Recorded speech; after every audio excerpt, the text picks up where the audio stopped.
Today we have ourselves the dumbbell bent over row. It's one of the best isolation exercises for your upper body in that pulling movement. And today I really want you to think of just the eccentric portion of the movement. So we're pulling this dumbbell up, and there's a couple things on top of just pulling it up that matters more in order to get the most out of your upper back area.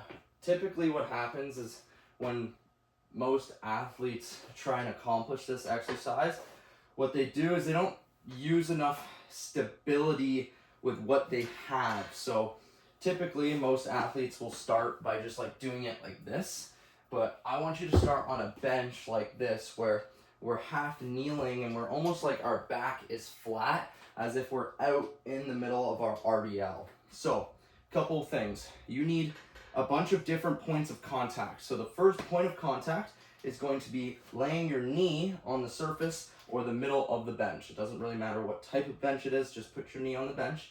The next part is going to come from the same part of your leg or the same knee that's on the bench. Your foot's going to be on the bench. I don't want your foot like this. I want your foot upwards and your toes pointing down towards the bench so it can provide some stability and some grip. The third point of contact is going to be our foot on the ground here. So act like I'm in the middle of a running stride right here. And your fourth point of contact is going to be hand on bench. So weight in hand, 4 points of contact. Your fifth point of contact is going to be your dumbbell right here.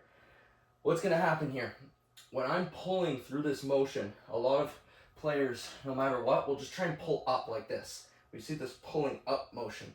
And what's happening there is that we're turning this into a curl, and we're not turning this into an upper back and lat exercise. And that's the purpose of this exercise. So our range of motion isn't directly up towards our shoulders. Our range of motion is going to come towards our back hip here, so we can get a little bit more out of our back. It's not like you won't get any out of your back, but the purpose of this exercise is to get some tension in that lat region. So I'm going to pull, I'm going to be in position. Same thing, when I pull into this position, I want to think lock my shoulders back so I'm in a good proper posture. I have a slight knee bend here. I have all my points of contact, and I want to keep my back flat. I do not want to be rounded out like this when I'm rowing. Obviously, you probably know that, but it's a very simple fix. So I want to think tuck my tailbone in, I'm thinking flat back, and I'm thinking rolling my shoulders back. So I'm right here in this position. I'm going pull